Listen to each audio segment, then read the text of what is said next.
à la France Télévisions. Bienvenue à tous dans le grand plateau ce soir. Un contrôle de routine se transforme en violence policière. Vendredi dernier, un simple contrôle d'identité au poste de Yagua dans la région de l'extrême nord a viré au scandale. Le dénommé Biena Alain, passager d'un car de transport interurbain, a été violemment pris à partie par des policiers après avoir osé demander à l'agent son ordre de mission. La scène, capturée en vidéo et largement diffusée sur les réseaux sociaux, montre des policiers en train de torturer et d'infliger des traitements inhumains à ce citoyen non armé. Si les agents impliqués ont été mis à la disposition de la délégation régionale de la Sûreté nationale pour l'extrême nord, l'incident soulève la question du rapport entre les forces de sécurité et les citoyens, ainsi que celle des droits civiques lors des opérations de contrôle routier. Les citoyens sont-ils en droit de demander aux forces de l'ordre de décliner leur identité ou de présenter leur ordre de mission? Comment un simple contrôle a-t-il pu dégénérer en torture physique? L'analyse de nos invités est à suivre dans la deuxième partie du Grand Plateau, mais avant, place au journal.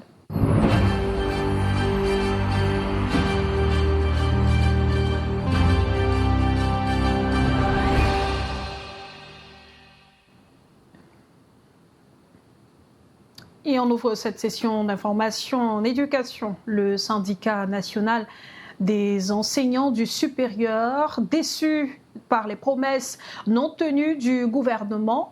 Le collectif a exprimé sa déception face au non-respect par les ministres de l'enseignement supérieur et des finances de leurs promesses de paiement des indemnités de recherche impayées. Lors d'une réunion tenue par visioconférence, les responsables syndicaux ont déploré qu'en juin 2025, l'indemnité du premier trimestre, pourtant due depuis le 15 avril dernier, demeure impayée. D'autres précisions dans cet élément de Fondrené Marquez. The executive body of the National Union of Higher Education Teachers in Cameroon, SINES, expresses deep disappointment that the ministers of finance and higher education have failed to fulfill their promises, resulting in frequent unavoidable industrial strike actions. In a virtual conference held recently, the SINES executive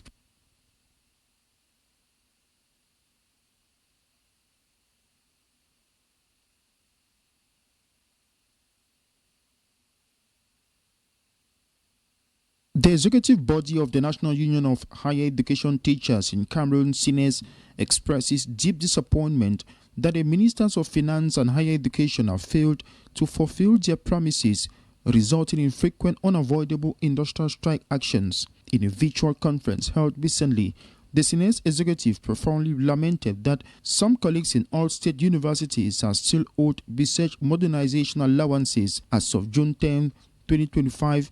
The first quarter's allowance due since April 15, 2025 remains unpaid. Professor Ngam Confidence Chia is Deputy Secretary General of SINES. It was astonishing as of 10th June 2025 that research modernization allowance that was expected to have been paid in entirety on the 15th of March.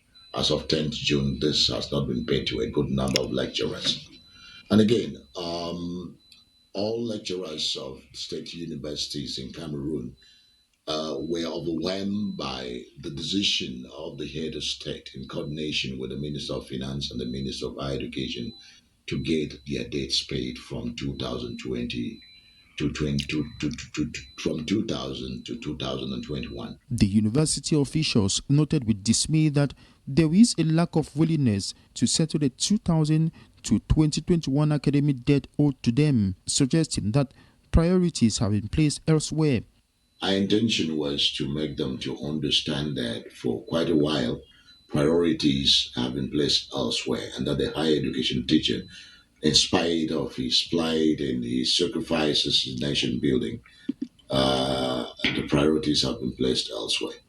So we are hoping that there will be prompt action. We're in June 2025, and this money has not been paid. We think that the staff union has been taken for granted, and so we've made our voices heard. Following the points raised, SINES is calling on the ministers of higher education and finance to take urgent, diligent steps to pay the outstanding research modernization allowance for the first quarter. On parle politique à présent, opération d'inscription sur les listes électorales. Les chiffres sont en baisse à l'ouest du Cameroun. Entre le 2 janvier 2025 et le 13 juin de cette année, 28 695 nouvelles personnes ont été enrôlées dans les 8 départements depuis la reprise de la campagne d'inscription sur les listes électorales. Les chiffres inférieurs à ceux de l'an dernier ont été communiqués hier lundi à Babadjou lors de la deuxième rencontre semestrielle du comité de coordination. Au cours de cette rencontre d'évaluation de la situation globale de la région de l'Ouest Cameroun, Abdoulaye Bobé, le délégué régional d'Elections Cameroun, a présenté les statistiques de cette région.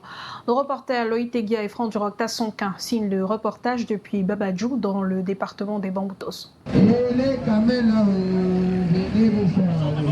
À ce jour, les listes électorales de la région de l'Ouest Cameroun comportent 909 087 inscrits, dont 880 392 au 30 décembre 2024 et 28 695 inscrits au 13 juin 2025. Liste non toilettée. Ce sont des chiffres extraits de l'exposé du délégué régional d'Elections Cameroun à l'Ouest Cameroun lors du comité de coordination administrative de la région. Il y a un fichier électoral d'environ 880 392 électeurs répartis dans 3 194 bureaux de vote. Ça, c'est au 30 décembre 2024. Pour besoin de rapprochement avec un bureau de vote, les citoyens peuvent demander à partir d'un bureau de vote pour un autre. Et jusqu'à la date du 13 juin 2025, nous avons reçu jusqu'à 3 463 demandes de changement de bureau de vote. Abdoulaye Bobé, délégué régional de l'ECAM, présentant ainsi les statistiques des inscriptions, a sollicité auprès des autorités compétentes la sécurisation de ce qu'il appelle le corridor Marba-Sanchou, identifié comme zone sous la menace de l'insécurité en raison de leur proximité avec les régions voisines du nord-ouest et du sud-ouest. Entre le 17 juin et le 20 juillet pour convoquer le corps électoral. Donc cette convocation peut intervenir à tout moment. Le défi de peuplement des nouveaux bureaux de vote dont la création a été sollicitée par les communautés. Beaucoup de communautés se sont senties éloignées de leur bureau de vote. Centré sur la région de l'Ouest, face au défi des prochaines échéances électorales, cet exposé a cristallisé l'attention des participants. Et dans la perspective de la présidentielle de 2025, Célestin Djamène annonce sa candidature. Le président de l'Alliance patriotique et républicaine à part a fait cette déclaration ce mardi à Douala, promettant de limiter le mandat présidentiel à 2 mandats de 5 ans. L'homme politique promet également qu'en cas de victoire, aucun travailleur ne gagnera moins de 200 000 francs CFA. Parmi ses autres engagements clés, il s'attaquerait aux difficultés économiques, à la prostitution, aux problèmes d'infrastructures routières et au banditisme. Je vous propose de suivre son extrait sélectionné par Fondrené Marquez. Le sentiment de fatalité et d'insécurité généralisée empêche de soutenir les progrès et l'émergence du Cameroun. Ensuite, la crise infrastructurelle, marquée notamment par la quasi-absence d'infrastructures routières, maritimes, portuaires et aéroportuaires dignes de ce nom. Je limiterai le mandat présidentiel à 2 mandats de 5 ans.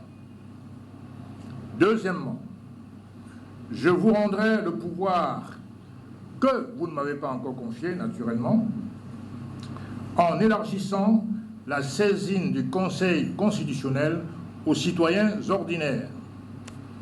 Troisièmement, le droit de vote des Camerounais de la diaspora, que j'ai moi-même et mes amis arraché de haute lutte en mai 2009 à Paris, alors que j'étais président du Conseil des Camerounais de la diaspora, sera étendu sous ma houlette aux élections législatives et municipales.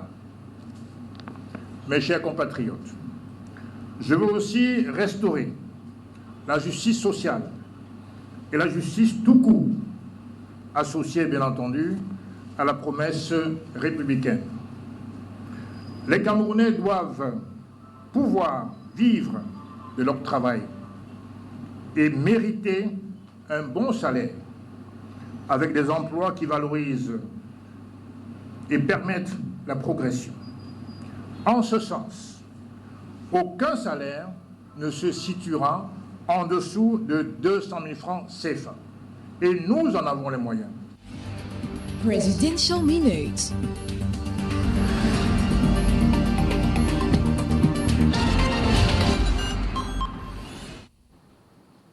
Et la minute présidentielle de ce soir s'intéresse aux origines et au fonctionnement de l'élection Cameroun, ayant constaté la non-opérationnalité de l'Observatoire national des élections, ONEL. Dans ces deux versions, le gouvernement va décider de créer un nouvel organe en charge des élections. Et l'élection Cameroun voit le jour au terme de la loi du 29 décembre 2006. Les minutes présidentielles ouvrent une fenêtre sur son organisation et son fonctionnement.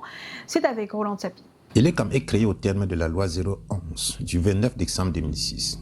Aux alinéas 2 et suivants du premier article, il est dit que Elections Cameroun est un organisme indépendant chargé de l'organisation, de la gestion et de la supervision de l'ensemble du processus électoral et référendaire. Elections Cameroun exécute ses missions dans le respect des dispositions de la Constitution ainsi que des lois et règlements en vigueur. Elections Cameroun est doté de la personnalité juridique et jouit d'une autonomie de gestion.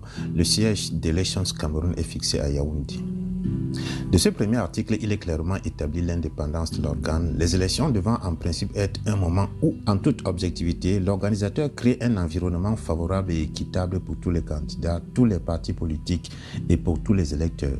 Dans l'absolu, abstraction faite de l'imperfection de l'œuvre humaine.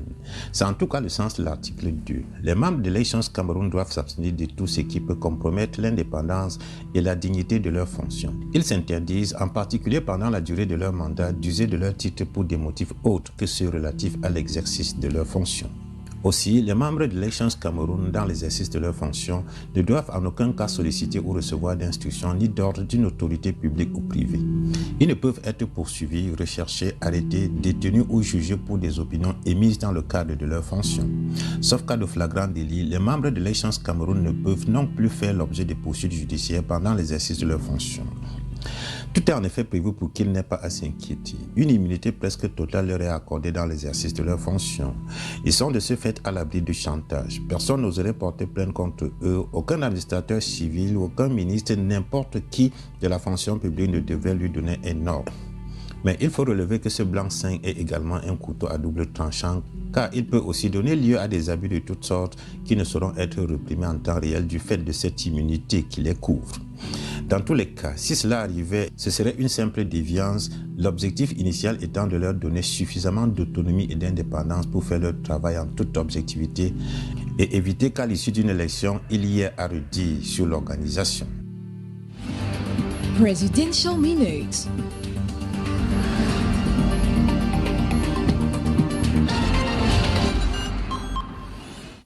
Dans le reste de l'actualité, réussir son divorce si l'on ne peut pas réussir son mariage, telle est la quintessence du message porté à Douala ce 17 juin par plusieurs militantes des droits des femmes, réunies autour de l'arbre à palabres sous le thème « Divorce et précarité, les femmes plus vulnérables ». Les échanges ont permis de faire le constat de la situation démunie des femmes après un divorce, mais aussi de proposer des solutions à ces dernières pour avoir une indépendance économique. Juliana Tada. Le constat est clair, les femmes sont plus affectées économiquement que les hommes après un divorce et basculent fréquemment dans la pauvreté. Et parlant des causes du divorce qui conduit finalement à la dégringolade, le professeur Wogang pense que la cellule familiale à la base de tout devrait préparer les enfants aux valeurs du mariage. Je pense simplement que les filles et les garçons doivent être préparés au mariage et que le couple doit s'assurer de sa compatibilité. L'éducation devrait par ailleurs se faire en prenant en compte les réalités de cette époque, c'est-à-dire le divorce et ses conséquences. Mais pour Maître Tchakounté, la difficulté des femmes commence bien souvent avant la séparation. La misère de la femme commence dans le foyer et c'est ça qui aboutit à ce dont nous avons parlé. Et ce qu'on doit retenir, c'est que le divorce n'est pas le sort que Dieu a réservé à la femme. Elle peut s'en sortir. Après la souffrance, le bonheur est possible. Je suis passée par là, les autres peuvent passer par là. Comment donc parer à la précarité après un divorce? Clarence Yongo propose quelques pistes de solutions. Première chose, maintenant, dans les cas de situation économique difficile, c'est d'avoir des activités génératrices de revenus. Parce que vous avez des femmes, hier moi j'étais à Bonaberry, j'ai vu des femmes qui sont dans la rue aujourd'hui, qui sont belles de nuit à cause de la situation de leur divorce. Et donc c'est d'avoir des activités génératrices de revenus pour qu'elles ne soient pas surprises lorsque finalement ce divorce advient. En somme, le divorce engendre une perte de niveau de vie très importante pour elle. L'année du divorce, elle atteint pour celle-ci moins 27% contre moins 21% pour les ruptures et moins 13% pour l'union libre. Journée de l'enfant africain, on joue les prolongations dans cette session d'information avec ce rappel de chiffres qui interpelle. Selon les données de l'UNICEF, la pauvreté des enfants en Afrique est passée de 35,2% en 2013 à 40% en 2022. Au Cameroun, les projections pour 2025 pourraient être encore plus préoccupantes selon la ministre des Affaires sociales. À l'occasion de la célébration de la journée de l'enfant africain, Pauline Irène Guéné s'est exprimée face à la presse dans la ville de Yaoundé. Le membre du gouvernement a appelé les collectivités territoriales décentralisées à intégrer les droits de l'enfant dans leur plan de développement. D'autres précisions dans cet élément signé Sébastien Oïbé et Julien Bapungué. À l'occasion de la journée internationale de l'enfant africain, un élan de solidarité s'est exprimé en faveur des enfants vivant dans la rue. Un groupe de bénévoles engagés a tenu à leur rappeler qu'ils ne sont pas seuls, malgré l'indifférence qui les entoure trop souvent. Beaucoup d'entre eux sont fatigués de la rue. Ce n'est pas facile de dormir sans savoir si le lendemain va nous trouver encore en vie. Ils se disent, on vient tous les jours, on fait des promesses, mais le moment est venu de passer à l'action. Venir leur donner le pain tous les jours, mais ils veulent qu'on les apprenne à pêcher, qu'on les rende indépendants, qu'on les autonomise. L'enfant africain fait face à de nombreux défis. Crise humanitaire, déplacements forcés, inégalité sociale croissante et faible budget consacré à l'enfance. Pourtant, d'ici 2055, l'Afrique comptera près d'1 milliard d'enfants, soit 40% de la population mondiale. Une statistique qui appelle à une réponse urgente, structurée et durable. Face à la presse, la ministre des Affaires sociales a rappelé l'importance de l'intégration des droits de l'enfant dans les plans de développement locaux. J'en appelle aux différentes entités et parties prenantes de la société que sont les collectivités territoriales décentralisées pour une intégration plus accrue des indicateurs spécifiques aux droits de l'enfant dans leur plan de développement. Les leaders communautaires et traditionnels pour une sensibilisation plus percutante au respect des droits des enfants. Et enfin, les partenaires techniques et financiers dont le soutien aux initiatives du gouvernement relativement aux problématiques liées aux droits de l'enfant devrait s'intensifier. La thématique de cette édition nous rappelle toute l'importance de prendre des mesures concrètes pour garantir un avenir meilleur pour nos enfants. Autorités, citoyens, organisations, chacun peut contribuer à bâtir un monde où un enfant ne grandit pas dans la rue. Car une rue peuplée d'enfants abandonnés devient aussi un espace d'insécurité pour tous.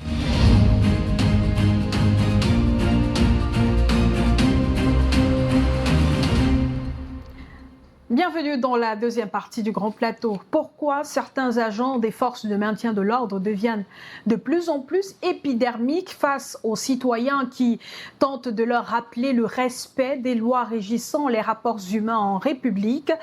Ils sont nombreux qui, par excès de zèle, se croient tout permis au mépris même de l'éthique et de la déontologie de leur corps de métier. Des cas de policiers et gendarmes qui interpellent d'honnêtes citoyens par abus en violation application du Code de procédure pénale de 2005. Le plus souvent, la moindre contestation est sauvagement réprimée, à l'instar de l'incident survenu le week-end dernier à Yagua, dans le Mayo-Danaï. Interpellé à un checkpoint, un passager a exigé à un policier de décliner son identité et sa filiation professionnelle.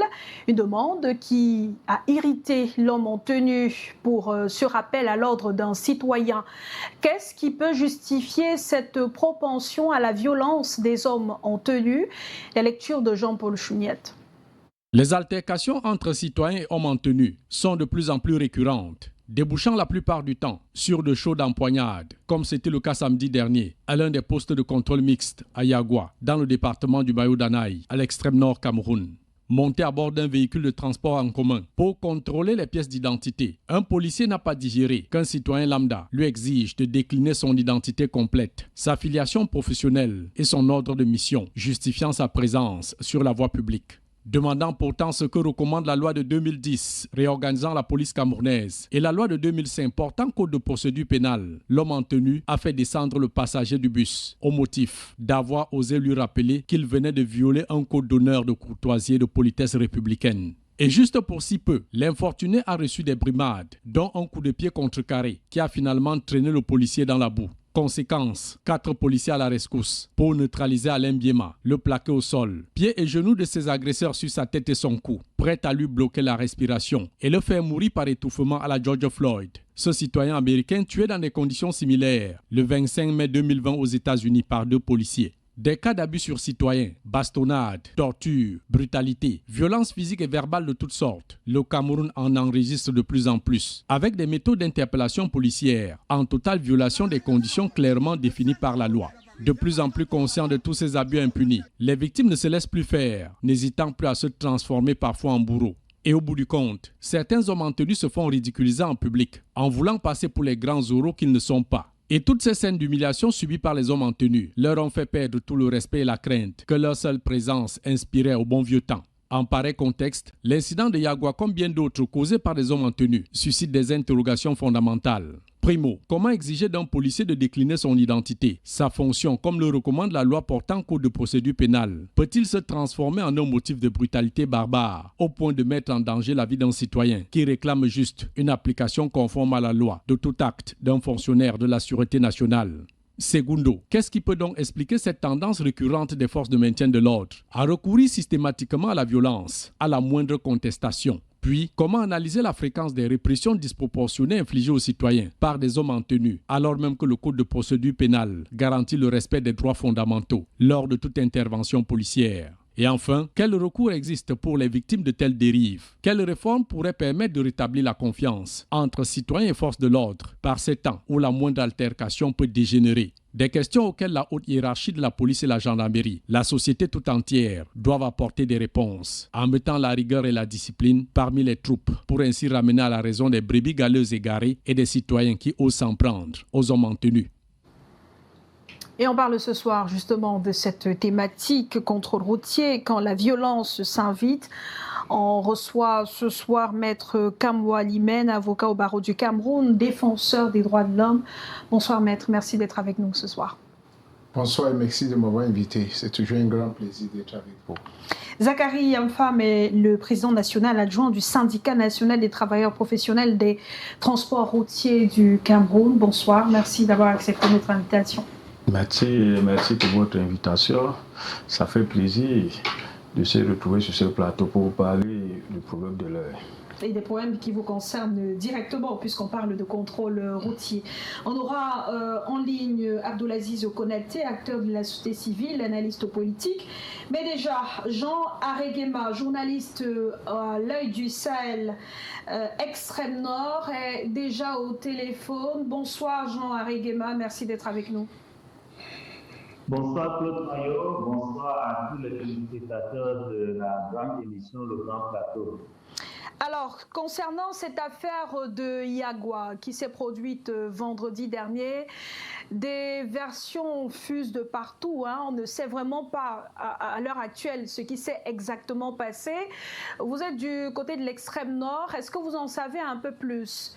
Quel a été le déclic? Effectivement, je pense que concernant cette situation, les vidéos qui sont d'ailleurs devenues virales sur les réseaux sociaux ont abondamment été partagées. En fait, ce qui s'est passé, c'est que justement, en cet après-midi du samedi, un passager qui a été descendu, sorti du véhicule de manière brutale. En fait, il était dans un véhicule de transport en commun pour se rendre à Douala et arrivé au niveau du poste de contrôle mixte à la sortie de la ville de Yagua. Il devait donc se présenter. Le policier entré dans le bus a commencé à demander à tous les passagers de présenter leur carte nationale d'identité. Et lorsqu'il est arrivé devant le passager, notamment Alain Biena, puisqu'il s'agit de lui, ce dernier, bien qu'ayant sa carte nationale d'identité en main, a demandé aux policiers et à un inspecteur de police de décliner son identité, chose que l'homme en tenue n'a pas pu faire parce que simplement il a estimé que l'attitude du passager était peut-être une sorte de défiance à son autorité, et c'est comme ça qu'il a usé de la force pour le faire sortir du bus. Et comme si cela ne suffisait pas, on a vu tout le temps sur la vidéo qui a circulé sur les réseaux sociaux, il a donné coup de pied au passager. Et lui, dans un élan de défense, dans un élan de survie, il a essayé également de se défendre. Et c'est comme ça que la bagarre a éclaté avec le policier. Mais malheureusement, ce que nous pouvons déplorer, c'est que le policier a reçu le renfort de ses collègues.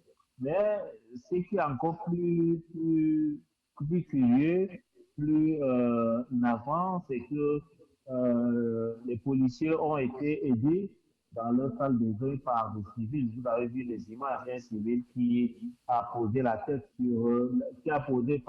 pied sur la tête de Alain Biena, le passager, qui a été sorti du bus de force par le policier. Donc il a posé son pied sur sa tête, sur sa nuque, question de l'immobiliser. Et c'est cet acte barbare qui a permis à ce que le policier puisse maîtriser bien Alain Biena, et il a été conduit dans une cellule de commissariat de sécurité publique de Yagua. Donc voilà ce qui s'est passé. En tout point de vue, c'est une situation quand même assez déplorable à voir qu'aujourd'hui, au XXIe siècle, que ceux qui sont censés nous protéger, ceux qui sont censés assurer notre sécurité puissent se comporter de la sorte. Parce que là, c'était une image pratiquement à ce que nous avons vu récemment du côté des États-Unis, notamment le cas de George Floyd, vous vous rappelez, qui a été molesté et après abattu par les policiers américains. Donc voilà, de manière précise, ce qui s'est réellement passé ces jours-là, notamment le samedi 14 juin 2025. Justement, on connaît désormais l'identité de la victime. Vous avez donné son nom tout à l'heure, Alain Biena. Mais il y avait des informations déjà dans la journée de samedi qui annonçaient son décès. Est-il encore en vie? Non, il s'agit juste de rumeurs, c'est un fake news. Il n'est pas décédé. Et justement, quand il a été conduit en cellule du commissariat de sécurité publique, une rumeur a circulé sur les réseaux sociaux annonçant le décès de ce jeune homme de 31 ans. L'information a très vite fait le tour des réseaux sociaux. C'est ainsi que ses frères du village, puisqu'il faut dire qu'il est du village d'Oreissou, un village situé dans l'arrondissement de Kaïkaï, département du Mayo-Danaï. Donc lorsque cette rumeur est arrivée au village, ses frères sont arrivés en grand nombre, piégés, en tout cas prendre d'assaut le commissariat de sécurité publique de Yagua où il était détenu. Et heureusement, quand ils sont arrivés, ils se sont rendus compte que leur frère était vivant et qu'il s'agissait juste d'une rumeur. Et il faut quand même ici dire que c'est grâce à l'intervention du délégué général de la sécurité nationale qui a instruit à ce que Alain Biena ainsi que les policiers qui l'ont torturé puissent être déportés à Maroua. Donc, je crois qu'en ce moment, ils se trouvent du côté de Maroua, à aller bien là, d'après nos informations, qui est en train de suivre des soins de santé de qualité. Et quant à ces bourreaux, une enquête a été ouverte et cette enquête pourra déterminer les responsabilités des uns et des autres par rapport à ce qui s'est réellement passé. Jean Areguema, vous nous dites qu'à l'heure actuelle, la victime et ses bourreaux ont été interpellés. Bon, pas interpellés. Bon, ils ont été ramenés à Maroua puisque après l'incident, après la scène qui s'est passée, ils ont été, après la victime a été jetée en cellule à Yagua. Et de sa cellule de Yagua, tout a été extrait plus et en compagnie de ses bourreaux.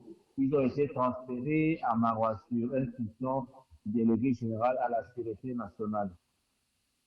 Et maintenant, vous traitez l'actualité essentiellement dans la région de l'extrême nord. Est-ce que c'est un cas nouveau enregistré dans cette région-là? Des cas de violence policière ou bien de violence enregistrée lors des contrôles routiers? Il y a déjà eu des cas répertoriés par le journal pour lequel vous travaillez, l'Œil du Sahel, dans ce sens?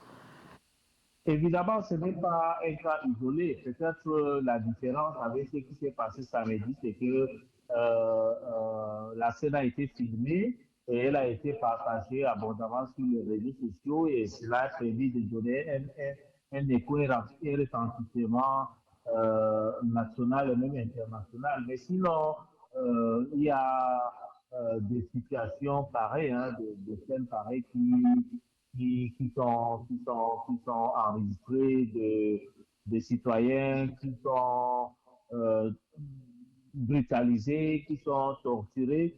Ce n'est pas un seul cas. Donc, je pense que ces situations devraient interpeller les policiers, bref, les forces de défense et de sécurité qui sont censés assurer notre sécurité.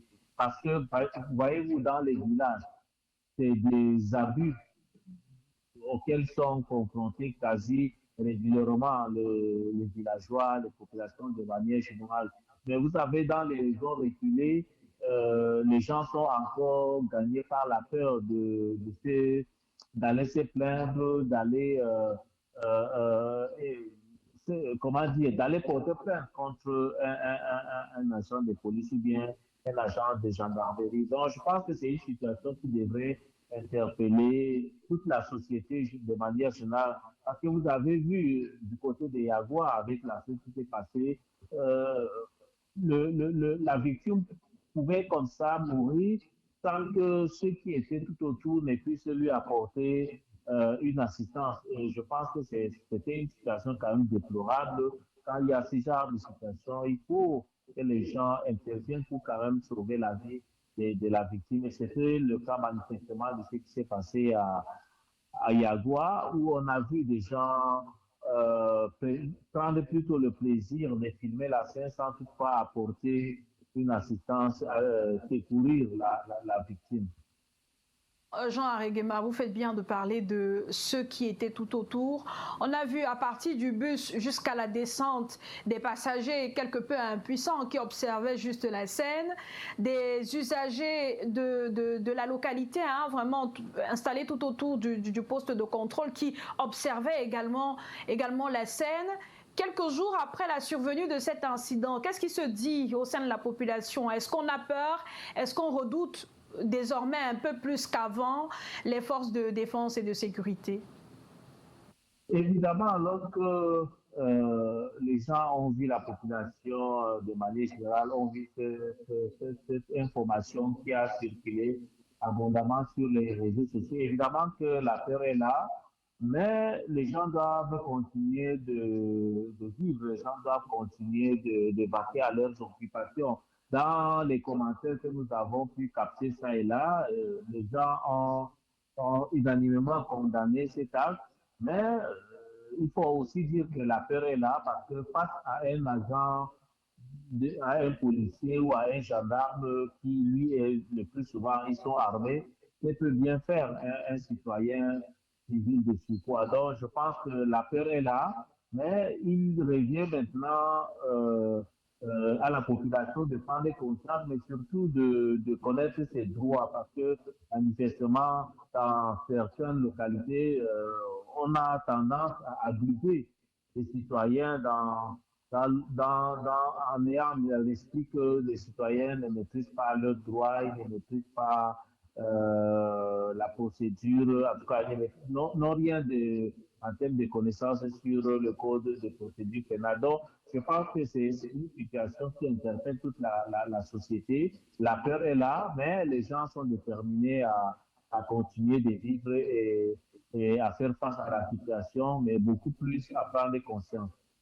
Merci beaucoup Jean Areguema, merci pour ces informations complémentaires au sujet de l'affaire de Yagua où un civil a été battu, torturé par des policiers. Je rappelle que Jean Areguema est journaliste, chef du bureau régional du journal L'Œil du Sahel pour l'extrême nord. Très bonne fin de soirée à vous.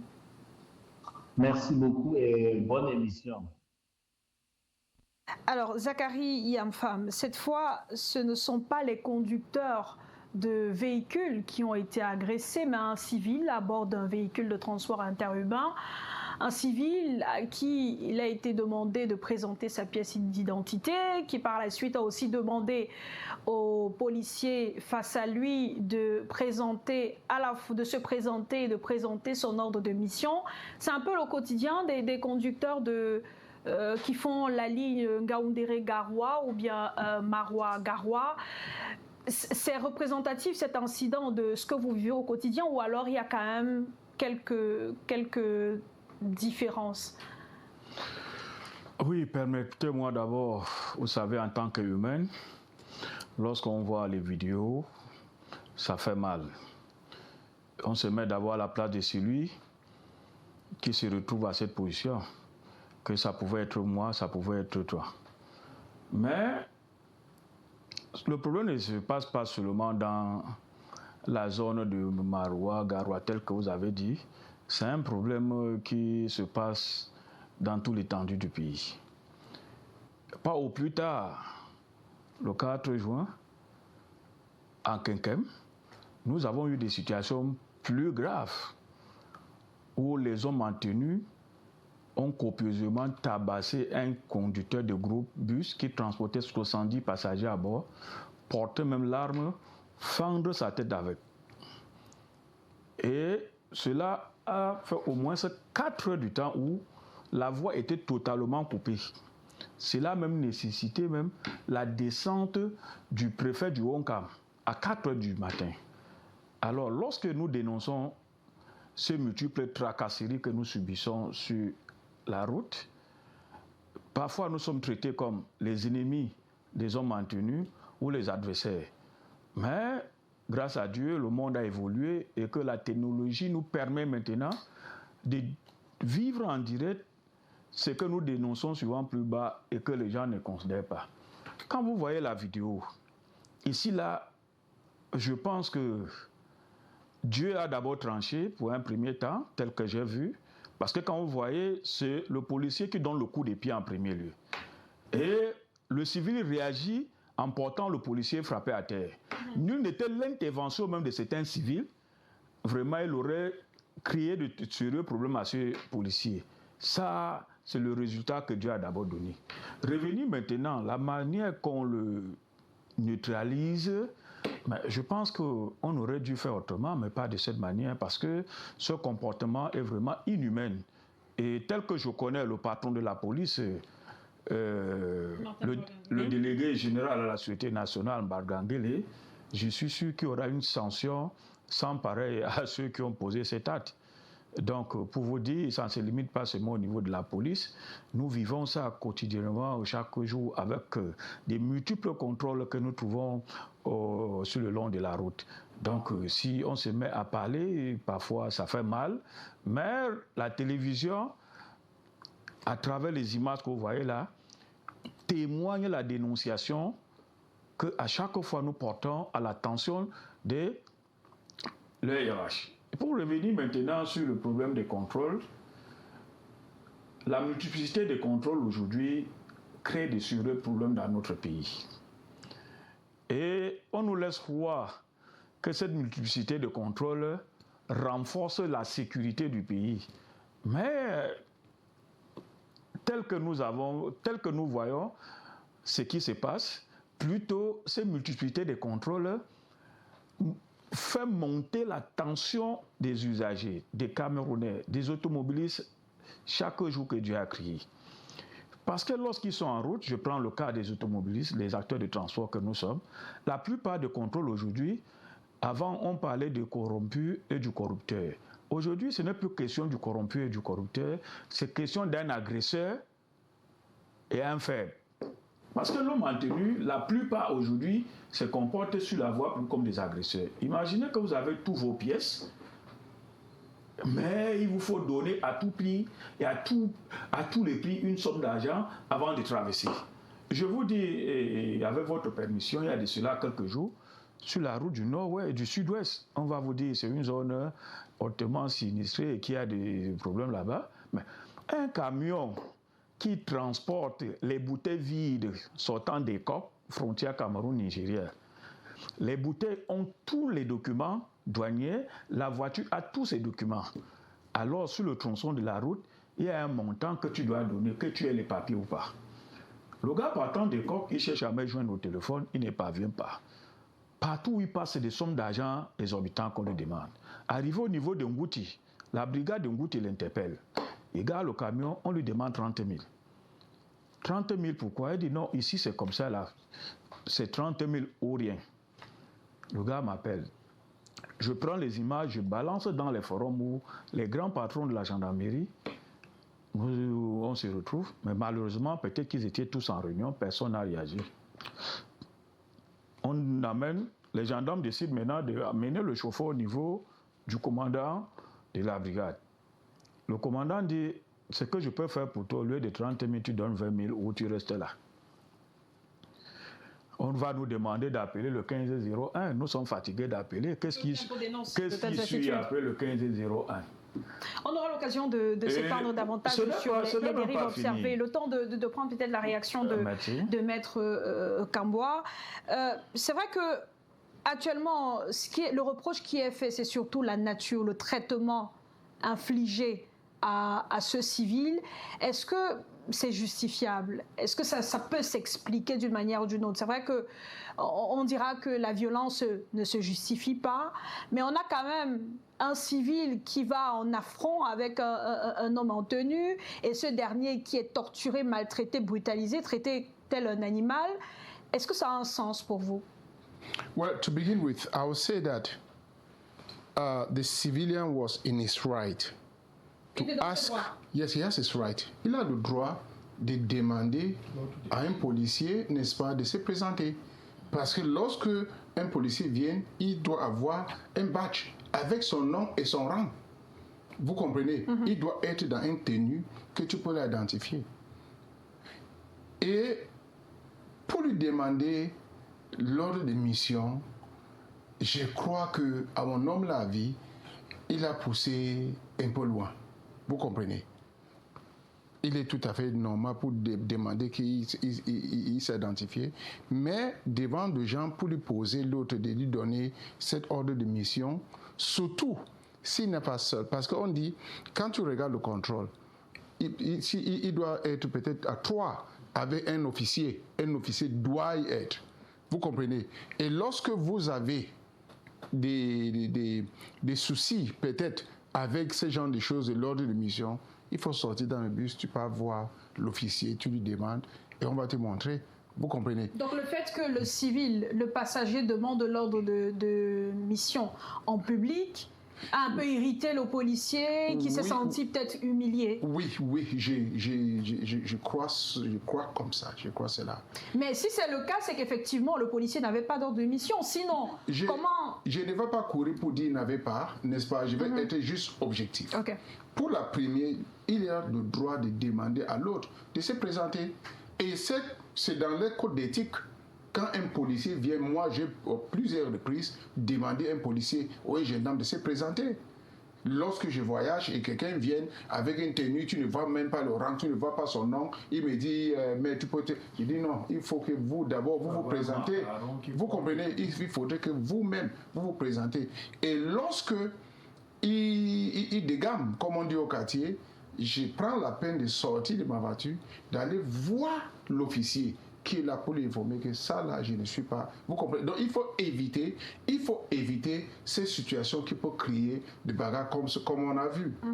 Mais aussi, ces policiers n'ont aucun droit de frapper à un citoyen. Il n'y a pas.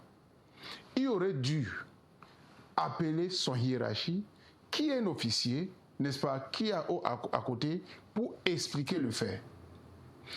Je vais vous dire, nous avons un code de procédure pénale qui garantit le droit fondamental humain. Mais malheureusement, nous avons des gendarmes, des policiers qui sont trop zélés. Zélés pourquoi? Parce que lorsqu'ils quittent les bureaux pour aller au contrôle, ils parlent pour une seule chose, pour faire de l'argent. Voilà la vérité. Donc, pour lui, quand il entre dans ce bus pour demander des cartes d'identité, il prie que beaucoup de personnes doivent être là sans carte d'identité parce qu'ils vont les dire sortir. Et lorsque tu sors, tu dois monnayer avant de partir. Mais plutôt qu'il y a quelque chose de choquant que j'ai vu dans cette vidéo, que je ne sais pas pourquoi on ne parle pas beaucoup de cela. Le monsieur qui est venu poser le pied sur la tête de ce monsieur, il est qui? Vous comprenez? Parce que il n'est pas en tenue.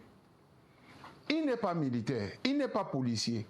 Mais il vient poser son pied sur un citoyen à côté d'un policier. Il aurait été identifié comme un policier, mais cette fois en civil. Non. Quand il est en civil, des actes qu'il pose ne sont pas acceptables.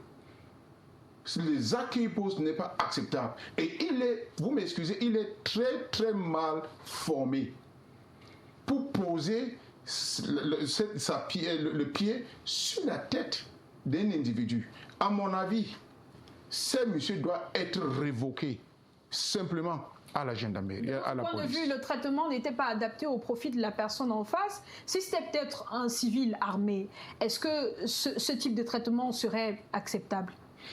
Non, si le civil était armé, c'est qu'on parlerait plutôt d'une autre chose, que peut-être quelqu'un a tiré sur l'autre. Vous comprenez? Mais il faudrait qu'on prenne le temps pour faire deux choses dans ce cas d'espèce. Un, pour faire comprendre aux policiers, aux gendarmes qu'ils ont l'obligation de se présenter avant de poser des actes, avant d'exécuter les fonctions. Voilà la première chose. Et la deuxième chose, c'est que même quand tu crois que tu as le droit, n'est-ce pas, il faut être poli à la façon que tu réclames ces droits-là. Je crois que s'il y avait un peu de respect, on ne devait pas arriver à cela. Vous savez, vous des journalistes, nous des avocats, nous avons cette obligation d'étudier la population sans avoir trop de sentiments. Je condamne avec toute fermeté le fait qu'un policier aurait réagi comme ça, et j'appelle aux citoyens que quand des hommes en tenue viennent en civil et vous avez quelque chose à leur reprocher, il faut mesurer. Il faut mesurer, et lorsque vous constatez qu'il commence à être violent, appelez le 1501 ou 1500. Vous avez dit tantôt que vous avez appelé, ça ne passe pas. J'ai eu à appeler plusieurs fois et le problème est réglé. Le problème est réglé. Donc, si vous regardez, vous verrez comme on a dit que lui a été déféré, transporté à Garoua avec ce bourreau. À Maroua. Vous comprenez donc la raison pour laquelle on lui transfère aussi, c'est que il n'avait pas droit, n'est-ce pas, de bagarrer. Affronter un homme en tenue. Oui, il devait pas ce droit-là. Il faut qu'on éduque les citoyens. Il n'avait pas ce droit de le faire. Et le policier, on a vu, c'est lui la première personne même de botter l'autre. Donc, en droit, on dit que lorsqu'il y a la provocation, beaucoup de choses peuvent se passer. Mais s'il ne répondait pas à la provocation, s'il ne se défendait pas, est-ce qu'il serait encore en vie aujourd'hui? Il n'y a pas quand même de dispositions légales qui encadrent l'usage de la force dans une certaine mesure, puisqu'il s'est défendu, même si il ne faisait pas le poids devant le policier et ses collègues. C'est peut-être pour ça qu'il a été interpellé aux côtés des policiers. Mais s'il ne se défendait pas, est-ce qu'il serait encore en vie aujourd'hui? J'ai commencé d'abord à condamner qu'on ne fait pas. Un policier n'a aucun droit de brutaliser un citoyen. Et on voit ça tout le temps. Mais vous avez aussi dit qu'un citoyen n'a pas le droit d'affronter un homme retenu. Oui, et on voit aussi, dans plusieurs cas, on voit qu'un policier vient pour exécuter peut-être un mandat ou pour faire arrêter quelqu'un, n'est-ce pas? Et ça dégénère au bagarre. Non, ce qu'il faut faire, c'est lorsqu'un policier vient, il se présente, il vous montre le mandat. La loi prévoit que vous informez vos avocats, vos personnes, la famille, et vous lui suivez. Suivez-les. Lorsque vous serez là-haut, parce que quand il vient vous arrêter, ce n'est même pas lui qui va vous écouter, c'est le hiérarchie qui va vous écouter. Et vous parlez donc. Si on éduque la population qu'il ne faut pas confronter, n'est-ce pas? Je crois qu'on aurait dû régler, on va régler un peu le problème. Et aussi d'apprendre aux policiers, parce que la plupart de ces policiers sont tellement zélés que lorsqu'ils viennent, ils veulent monter tout, la force. D'ailleurs même, il y a un boss qui croit que nous sommes tous des condiments, n'est-ce pas, pour être écrasés. Et je crois que lorsqu'on parle de choses comme ça, quand une personnalité, un ministre dit des choses comme ça ouvertement, on ne sait pas, mais ça traduit dans de manière que des gens vont commencer à réagir dans la société. Quelle est la lecture de Abdelaziz Konaté? On l'a en ligne, acteur de la société civile, analyste politique. Bonsoir Abdelaziz, merci d'être avec nous ce soir. Bonsoir, mademoiselle Dame Mayo. Bonsoir à vos invités sur le plateau. C'est toujours un plaisir d'intervenir chaque fois que nos populations. La connexion n'est pas très bonne, on a du mal à vous suivre. On va bonsoir, Madame Mayo. Oui, cette fois c'est bon. Bonsoir, Monsieur. Merci Konaté. de l'amitié qui m'est faite. Je salue vos invités sur le plateau. C'est toujours un plaisir de pouvoir répondre, tant que faire se peut, à l'édification de nos populations sur les questions d'actualité. Merci de l'amitié qui m'est faite. On revient donc ce soir, Abdelaziz Konaté, sur cet incident enregistré à un poste de contrôle à Yagua. Il est dit que tout serait parti de la demande d'un ordre de mission. Un civil qui demande à un policier de se présenter et de présenter son ordre de mission, ce qui a été mal perçu par l'homme en tenue qui a été agressif et qui a changé d'attitude vis-à-vis du civil. Pourquoi, vous qui connaissez un peu la région et le climat, vu que en ce moment vous êtes dans la région de l'extrême nord, si je ne m'abuse, qu'est-ce qui peut justifier qu'une simple requête tourne à la bagarre, à la violence de manière générale? Bon, déjà, je suis du côté de la région de la Damawa, plus précisément dans le Mayo-Bagno, mon beau village natal, qui n'est pas très loin de là. Alors, j'aimerais convoquer ici deux éléments qui me semblent être importants pour pouvoir comprendre ce type de phénomènes qui ne sont plus nouveaux, il faut le dire. Depuis pratiquement presque une décennie maintenant, mais de façon accrue, depuis près de 5 ans maintenant, on observe, 5-6 ans, on observe effectivement ce type de dérive. Tant du côté des forces de défense et de sécurité que de nos populations. Il y a, comme qui dirait, cette peur du gendarme qui effectivement a disparu de la scène publique, malheureusement. Et le premier élément qu'on peut convoquer ici pour expliquer de pareilles situations sont d'abord le profil des personnes qui sont recrutées pour pouvoir assurer justement la sécurité des biens et des personnes. Quand on connaît les méthodes par lesquelles aujourd'hui les gens arrivent à pouvoir se faire recruter.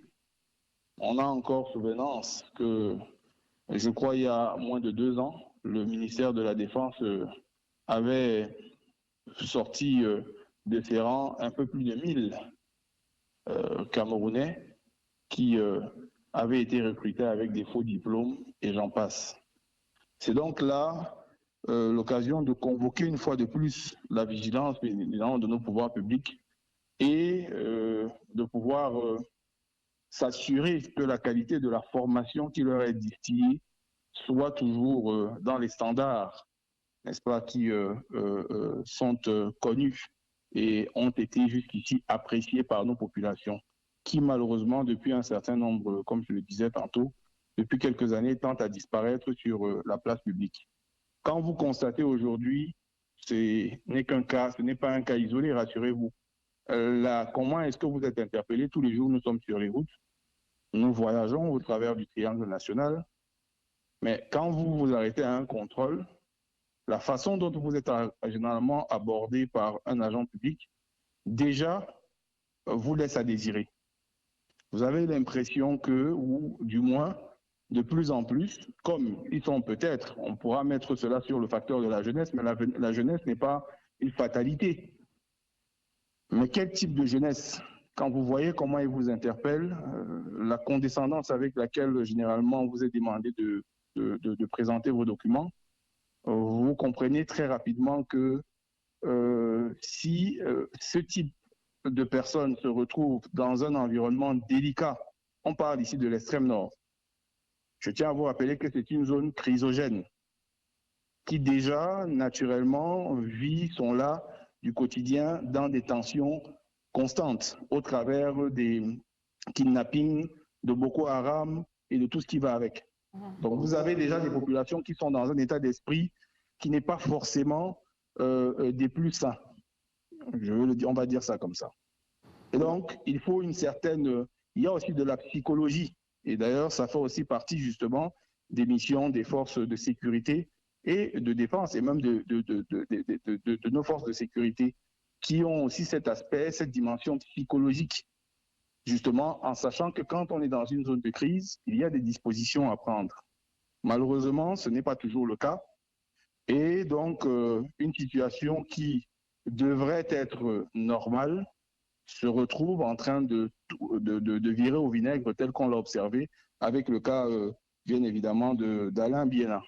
Mais il faut aussi savoir une chose, Madame Mayo, c'est que nous ne pouvons pas ignorer le fait que le commandement, notamment du côté de la police nationale, au travers de son délégué général, mène des efforts conséquents pour extraire les brebis galeuses de ce noble corps de la police. Parce qu'il faut savoir que si nous avons quand même une certaine quiétude, et ça je vous le dis parce que je suis sur le terrain, il y a des zones où le kidnapping, par exemple, pour le bétail, il y a des zones où il y avait de l'insécurité croissante, où a été réclamée par les populations la présence de ces forces de sécurité et de défense.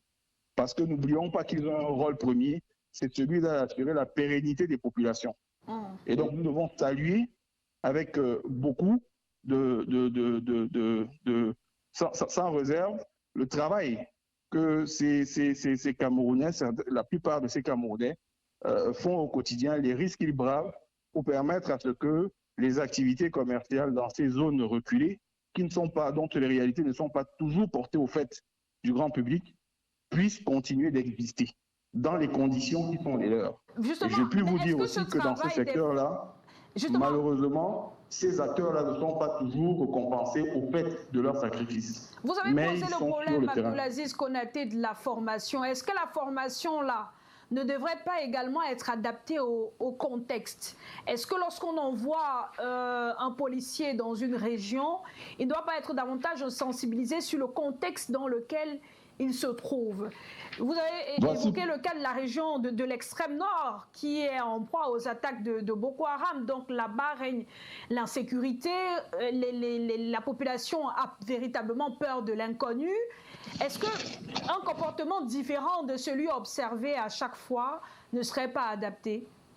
Tout à fait, Madame Maillot, vous faites bien de le relever. Voilà pourquoi est-ce que j'ai convoqué la dimension psychologique. La dimension psychologique de la formation du gendarme ou du policier qui est sur le terrain.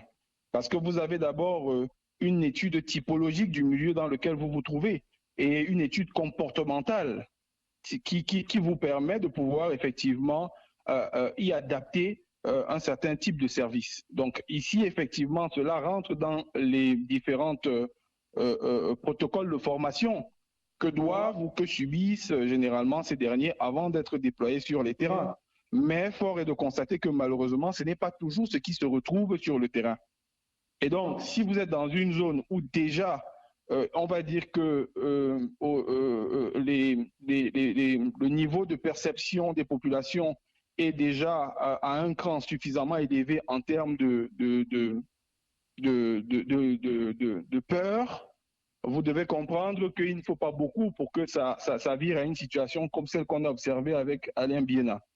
Mais il faut aussi dire, et nous le condamnons avec fermeté, que les populations fortes doivent toujours rester à la loi. Ce n'est pas aux populations de se rendre justice.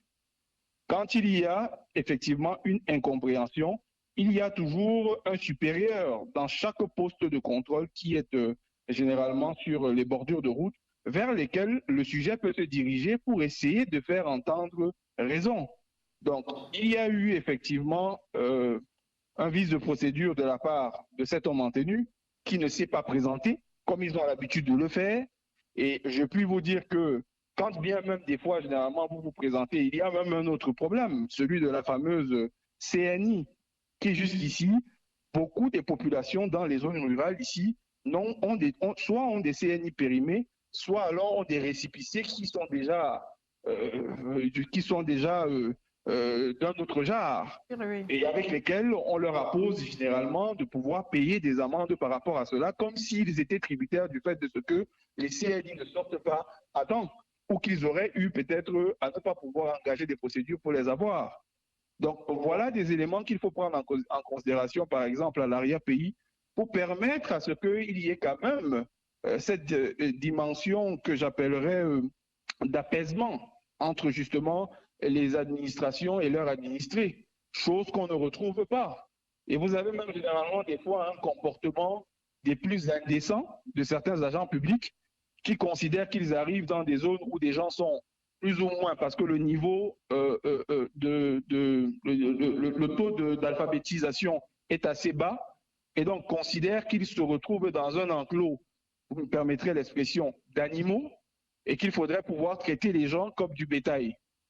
Donc sans aucune considération, aucune de la typologie du milieu dans lequel ils se retrouvent, ni sur le plan culturel que sur le plan sociologique. Ça donne donc des réactions comme celles que vous avez observées malheureusement sur les réseaux sociaux pour le cas Alain Biena, mais qui, rassurez-vous, chaque fois que c'est porté, et ça, nous avons de sources des informations puisque nous suivons ce dossier, c'est porté auprès du haut commandement, c'est frappé avec sévérité. Vous pouvez être sûr que ces agents de police-là vont subir la rigueur de la loi.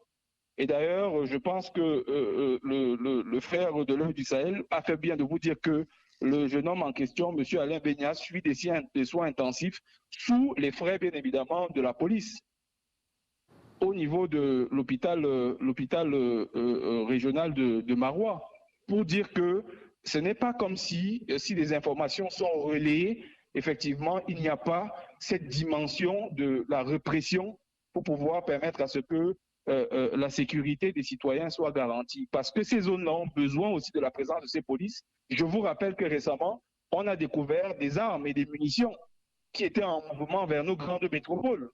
C'est aussi à ça que servent ces contrôles. Donc on ne peut pas dire que dans une situation dans laquelle nous sommes actuellement, avec autant de sensibilité, nous devons pouvoir remettre en question le fait que nous ayons des contrôles et que nous ayons des policiers. Mais la qualité des contrôles que nous avons peut-être à ce moment-là, c'est là toute la question qu'il faut se poser et apporter très certainement des réponses dont je n'ai aucun doute que le haut commandement saura le faire comme d'habitude. Oui, justement, vous avez parlé des répressions. Généralement, en cas de bavure policière, il y a des sanctions qui suivent, mais ces sanctions-là ne suffisent pas à faire stopper la violence policière observée. Avec Zachary Amfam tout à l'heure, on revenait sur ces nombreux cas de violence observés chez les hommes en tenue, au niveau des postes de contrôle. Est-ce que finalement, on ne doit pas aller au-delà de la simple sanction? On ne doit pas peut-être faire le ménage. Vous avez mis l'accent sur la formation. Est-ce que les deux seuls suffisent pour faire régner un climat de paix, d'entente entre la personne en tenue, le policier et le civil qu'il a en face de lui? J'ai cru comprendre sur votre plateau tout à l'heure quelqu'un qui disait que le problème souvent dans les zones reculées, et c'est vrai parce que j'abonde dans le même sens que lui, c'est que les populations n'ont même pas la culture de la plainte ou alors de généralement revendiquer leurs droits n'est pas forcément ancrée dans l'esprit des populations dans les zones rurales. Il y a encore cette image-là, cette haute estime de l'État que se font les populations à l'arrière-pays qui font qu'ils ont des difficultés généralement à concevoir qu'il y a par exemple des services comme la police des polices, il y a par exemple le numéro 1500 qui ferait que quand un citoyen se sent abusé dans ses droits, peut faire des photos, peut appeler le 1500 ou peut aller à la police des polices, porter plainte. Et je puis vous assurer, parce que nous avons suivi plusieurs fois des procédures contre des agents publics qui ont justement commis ce type de dérive-là. Et ces procédures-là ont abouti jusqu'à leur radiation de la fonction de la police.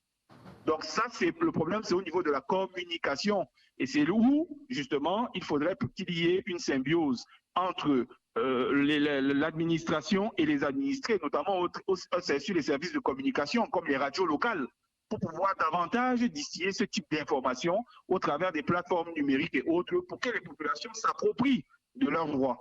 Et là, effectivement, il y a un travail à faire.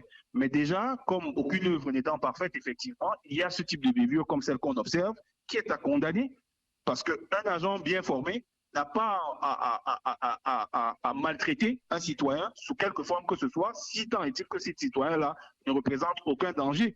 Et quand bien même il est formé pour le neutraliser, et non se mettre et non se jeter sur lui comme de façon totalement aussi déconvenante. Donc, il faut effectivement revoir ce type de détails. Il y a un certain nombre d'éléments qu'il faut revoir, mais ce n'est pas comme si tout n'est rien fait. Et cette police, effectivement, pour le moment, dans l'arrière-pays, Madame Maillot, elle a toute sa place. Ces contrôles, en général, ont toute leur place. Quand on connaît la sensibilité et bien évidemment les convoitises auxquelles sont face le Cameroun. Merci beaucoup Abdulaziz Konaté. Très bonne fin de soirée à vous depuis le Mayo Bagno, chez vous. Merci Madame Maillot. Bonsoir à vous tous là-bas. Évidemment, en rapport avec ces thématiques, on n'a pas encore vu la sortie de la DGSN pour clarifier au moins la situation et donner les dernières informations relatives à la situation des policiers et même du civil. Peut-être dans les prochains jours, on aura cette sortie, puisque généralement, en cas de bavure, l'armée ou la police fait toujours des sorties, s'exprime. Tout à l'heure, Zachary Yamfam, vous parliez des abus observés lors des contrôles routiers. Généralement, le reproche qui est fait au conducteur, puisque vous êtes le représentant d'un syndicat de transporteurs, le reproche qui est fait aux conducteurs, c'est de ne pas avoir la plupart du temps toutes leurs pièces. Au niveau des conducteurs, on fait le reproche à la police ou à la gendarmerie, en tout cas aux agents en charge du contrôle, de ne même pas parfois regarder les pièces, mais de s'attarder sur ce qu'il y a en dessous, donc la monnaie, l'argent. Finalement, qu'est-ce qui fait problème? Qu'est-ce qui crée des tensions lors des contrôles? Est-ce que c'est le manque de conversation ou de communion entre l'agent en charge du contrôle et le conducteur ou le passager, ou alors il y a quelque chose qui va au-delà de ça? Oui, comme disait un grand Camerounais, qui vaut mieux tard que jamais. Avec le temps aussi bien écoulé, vous avez voulu que je dise encore un mot, c'est bien. Mais ce que je veux vous dire, c'est que nous sommes à la chasse d'une belle vie. C'est ça qui est à l'origine du problème, parce que quelqu'un qui a un salaire et qu'il va en route, pour une mission bien spécifiée et qu'il arrive là-bas et fait autre chose, c'est parce qu'il veut mener une vie au-delà de ses revenus. Vous allez voir, un homme en tenue, nous connaissons tous comment le salaire se passe, il a l'immeuble, il est à moins de 10 ans de service, il roule dans une voiture, pas possible. On ne cherche pas à connaître quelle est la provenance de son argent. Mais il y a des avantages de service, il y a l'épargne. Aujourd'hui, on va vous dire que la CONAC existe. Je me pose la question si cette CONAC est seulement là pour arrêter les plus faibles et laisser les plus forts. Vous allez voir la CONAC de Néremonde qui l'a interpellé au niveau toujours du Nord, un responsable du service de payage. Alors que nous avons les hommes en tenue qui ont les bosses aux yeux de tous. Quand on passe, on leur donne de l'argent, ils mettent là. Mais cette CONAC ne les arrête pas. Je me pose la question si la CONAC là n'arrête pas les hommes en tenue. S'il y a une loi qui interdit à la CONAC d'interpeller les hommes en tenue. À côté de cela, je vais un peu parler du 1501 qu'on venait de dire mettre sur le plateau. Je n'ai pas dit que le 1501 ne travaille pas. Mais sauf que si ce 1501 ou soit le 1500 sanctionné tel que nous-mêmes, nous croyons là, c'est que ça devait au moins effrayer les hommes en tenue et que les exactions devaient au moins se cesser. Parce que je vous dis, c'est juste parce qu'il n'y a pas possibilité qu'on connecte votre téléphone et le mien pour que vous compreniez des plaintes, des appels téléphoniques tous les jours que Dieu a créé, des jours comme des nuits, les exactions. Bien vrai, il y a dans le secteur des transports, tout n'est pas rose. Justement. Tout n'est pas rose dans le secteur des transports parce qu'il faut aussi le dire. Dans le secteur des transports, il y a les transporteurs, les acteurs de transport qui exercent la profession sans autorisation préalable, qu'on les appelle généralement les transporteurs clandestins ou les chauffeurs clandestins. Et c'est ce type des acteurs de transport qui se font confondre avec les professionnels. Et lorsque ceux-là ont pour leur dossier seulement l'argent pour monnayer en route et traverser, ça fait que maintenant, celui qui est en route généralise tout le monde. C'est-à-dire que le même comportement que celui qui n'a pas de dossier ou le chauffeur qui n'a pas de permis vient donner, toi qui as les documents, tu viendras faire la même chose. C'est ça que nous dénonçons que non. Celui qui ajoute de ses papiers fiscaux, qui paie tous les papiers parce qu'il doit bénéficier de la circulation, pourquoi subir toujours autant de tracasseries que celui qui n'en a pas? Et ça fait aujourd'hui que la caisse de l'État a un problème sur le domaine fiscal parce que vous allez voir la majorité des voitures aujourd'hui. D'autres ne font plus les papiers, puisque faire ou pas, tu dois donner de l'argent en route. Vous voudriez mieux ne plus faire et donner de l'argent. Voilà autant de problèmes. Revenir sur l'image que vous voyez là, nous avons vu, lorsque le délégué général à la sûreté venait de prendre fonction, on a vu comment il a déshabillé même les commissaires divisionnaires. On a vu comment il a révoqué un délégué régional à la Sûreté nationale de la région de l'Ouest de l'époque pour dire, avec telle vidéo, je doute très fort que ce policier puisse s'échapper de ces sanctions, voire même la prison. Parce que c'est tellement inhumain. Revenons maintenant sur le comportement des civils que nous sommes. Nous avons compris, et nous le savons tous, que nul ne se rend justice. Nul ne se rend justice, mais les abus peuvent amener quelqu'un parce que vous êtes sans oublier que tout être humain a un côté animal en lui qui peut t'arriver que tu te comportes mal et que tu regrettes un peu. Parce que ce qui arrive là, je suis sûr que même le civil aujourd'hui serait en train de regretter pourquoi il a posé cet acte. Mais celui qui est censé avoir la maîtrise, qui a suivi une formation, c'est l'homme en tenue. Il est formé pour ça. Il sait comment maîtriser quelqu'un. Il sait comment se comporter face à une situation lorsque tu as un comportement désagréable. Mais si c'est lui encore qui te pousse à la faute, moi je pense que s'il a sanctionné, c'est que c'est d'abord celui qui est formé à maîtriser quelqu'un qui commet la faute qui sera tellement sanctionné. Et revenir maintenant sur la route. Il faut que le patron de la police, monsieur le délégué général de la Sûreté nationale, Bargangere, il nous semble, sauf erreur de ma part, qu'il a un peu libérer les choses aux policiers. Parce que ce que nous voyons aujourd'hui, je prends l'exemple de la ville de Douala, si vous sortez là, vous allez voir tous les pick-up de la police qui étaient en panne parce qu'on disait qu'il n'y avait pas de moyens de dépanner, tous les pick-up maintenant fonctionnent. Et chaque soir maintenant, tu verras 10, 15, 20 motos, et par moto au commissariat, c'est 25 000 avant que la moto sorte. On va te dire, c'est le délégué général de la Sécurité nationale qui a signé l'autorisation que le contrôle reprenne, que tous les commissariats se retrouvent en route. On ne dit pas non. Le contrôle, c'est pour la sécurité des biens et des personnes. C'est normal. Mais c'est ce qui suit le contrôle qui est problème. Lorsque vous prenez une voiture qui n'a pas de documents, vous conduisez au commissariat, il paye cette amende où? Contre quel reçu? Quand vous prenez une moto que vous amenez au commissariat, il paye l'amende à qui? Et contre quel reçu? Et ça fait maintenant que cette autorisation, nous avons peur que ces hommes en tenue reprennent encore goût comme par le passé, parce que s'ils reprennent encore goût aujourd'hui, ça serait un danger pour la population. C'est ce que Maître disait tout à l'heure, qu'il y a un défaut de connaissance, un manque de connaissance autour de cela. Parce que lorsque vous êtes interpellé, normalement, ce n'est pas à l'agent, à l'homme en tenue que vous avez en face de vous, que vous devez remettre l'amende, le montant correspondant à l'amende. Il y a plutôt un box, généralement, à l'angle où on va retrouver soit un policier, soit un gendarme qui a un reçu, qui a un registre, tout est enregistré.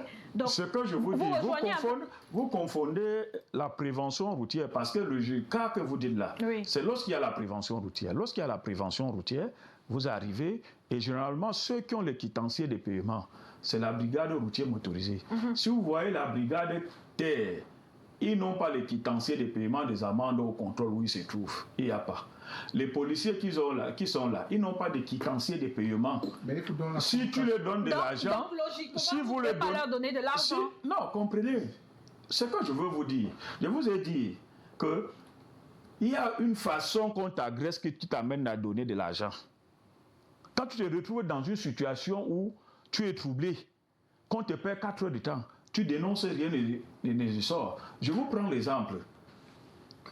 Quelqu'un qui est dans la ville, parce que nous savons tous que la majorité des cas de conducteurs de moto, ils n'ont pas de documents. Et vous connaissez les motos qu'on arrête. On n'arrête pas les motos un peu fatiguées. Parce que tu risques de abandonner ça. On prend que les motos en état neuf. Sachant que tu as une pression, que tu as bénéficié de la tontine pour t'acheter cette moto et qu'automatiquement. Or, si on prenait la moto et qu'on demandait au motoman de faire tous ses papiers. Avant de libérer la moto, ça devait réduire la clandestinité. Soit lorsque le motoman veut payer les amendes, qui paye contre une quittance où cet argent est reversé au trésor public. Nous avons apprécié ce que le délégué général de la Sécurité nationale a créé comme... Sur les pièces d'identité? Non. J'ai dit, ils ont créé une branche là, on appelle ça quoi, le commandant de la voie publique et la circulation. Je prends le cas du littoral. Celui-là, il est au quotidien avec les usagers. C'est lui qui dirige la circulation. C'est lui qui est censé faire le contrôle routier. Et lorsque lui fait le contrôle routier, il travaille en étroite collaboration avec les communes d'arrondissement, les communautés urbaines. Lorsqu'il prend une voiture, il est conduit dans les mairies. C'est ce qu'ils font là, ceux qu'on voit diriger la circulation. Mais ceux qui sortent uniquement pour chercher leur argent, c'est de ceux-là que nous parlons, que les sécurités, les commissariats d'unité là, qui sont là seulement pour prendre de l'argent. Parce qu'on parle comme ça, vous ne savez pas. C'est une façon de dénoncer parce que le jour où ça va encore faire crash dans la ville, on connaît vos réalités. Le jour où ça va encore crasher dans la ville, on va dire qu'on n'a rien dit. On connaît vos réalités, on effectue régulièrement des descentes sur le terrain. Oui, maître, vous vouliez réagir? Regarde, la vérité est que la plupart des voitures, des véhicules sur la route, n'est-ce pas, ne sont pas en règle. Voilà d'abord la vérité. Donc c'est ça le problème. Oui, voilà d'abord parce que soit il a tous ses documents, mais il est sous-chargé, soit il n'est pas sous-chargé, il n'a pas de documents. Et vous comprenez? Attends, je vais vous expliquer. Certes, il y a la corruption, mais vous avez facilité cette corruption.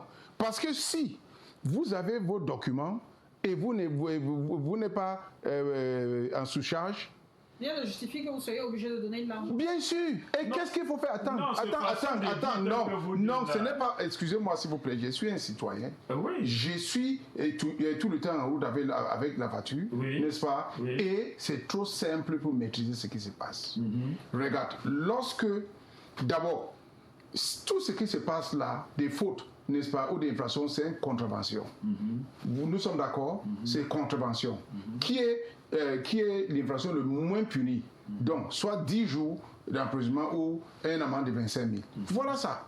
Donc, si un policier t'appelle, il dit, OK, voici la faute, donne-moi la convocation. Il va vous donner cette convocation. Vous allez là où on paye les amendes, vous payez. Mais ce que vous ne voulez pas faire... Attends que je parle. Attends, un point là, ça risque de m'échapper. Attends que je parle. Vous avez de quoi noter. Vous avez vu ce qui a provoqué la bagarre là? Quelle bagarre? Dans le bus. On a déjà cité... Non. Regarde. Le reçu là pour... Non. Permettez qu'il termine. Attends que je termine. C'est deux choses différentes. Vous comprenez? Lorsque un police vient, le contrôle vient vers vous, il dit votre papier, vous donnez tout, n'est-ce pas? Il regarde, s'il ne voit rien. Moi, je connais les langages. Boss, nous sommes dans le soleil. Tu peux nous donner quelque chose. Ça, c'est ce qu'ils disent aux voitures personnelles. Je peux parler. C'est ce qu'ils vous disent. Je n'ai pas d'intervenir quand vous parlez. Donc, on vous dit, donne-nous quelque chose. Et la plupart du temps, je dis non, je ne donne pas. Et je pars.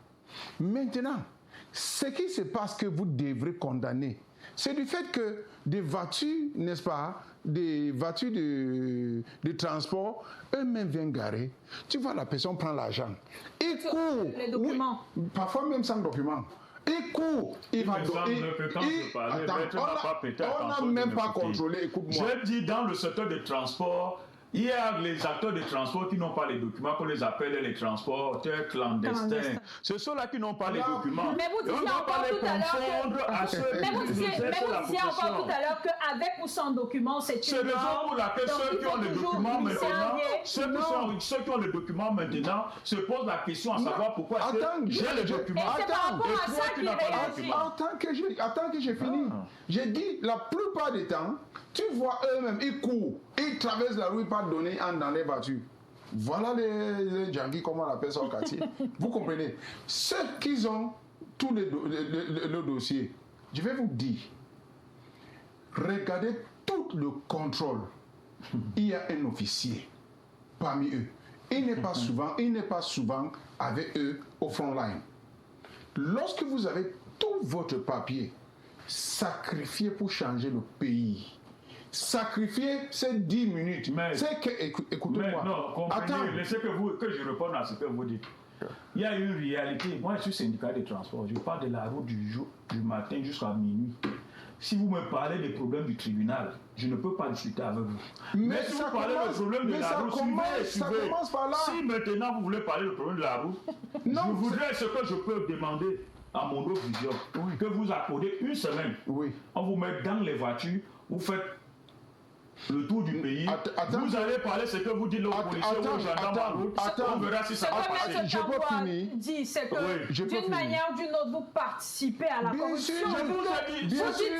Vous dites que désormais, c'est une règle de donner des billets. Vous pouvez ne pas les donner. Je vous ai dit, il me semble que lorsque je parle, vous n'enregistrez pas les mots essentiels qu'il faut parler. Je vous ai dit qu'il y a des points où on ne parle plus du corrupteur et du corrompu, on parle d'un agresseur. Un agresseur qui agresse quelqu'un qui a tous ses papiers pour prendre de l'argent. C'est ce que je dis. Mais maître refuse de prendre des papiers, même pas s'approcher sur un clandestin qui n'a pas les papiers, qui pas mourir. Je ne suis pas là pour défendre les clandestins. Si un clandestin n'a pas les papiers, je ne suis pas là pour défendre un clandestin qui n'a pas les papiers. Mais je suis là pour parler de ceux qui ont les papiers et qu'on les oblige. Je vous ai pris l'exemple. Pourquoi vous n'êtes pas revenu sur le camion que j'ai pris l'exemple il y a de cela 3 jours? Partant de quoi qui a tous ses papiers et que je vois la vidéo. On vous a compris, monsieur Yacob. Permettez qu'il termine. Oui, maître, allez-y. Pour ceux... On dirait que tous ceux qui sont à vous n'ont pas les papiers, ils vont à lui donner seulement l'argent. Non, je ne peux pas accepter que vous salissez ma profession comme ça sur un plateau de télévision. Je ne peux pas accepter. Vous pouvez m'écouter. Non, je ne peux pas écouter. Moi, je vous dis, non, je n'ai pas sali. Non, je n'ai pas sali. Je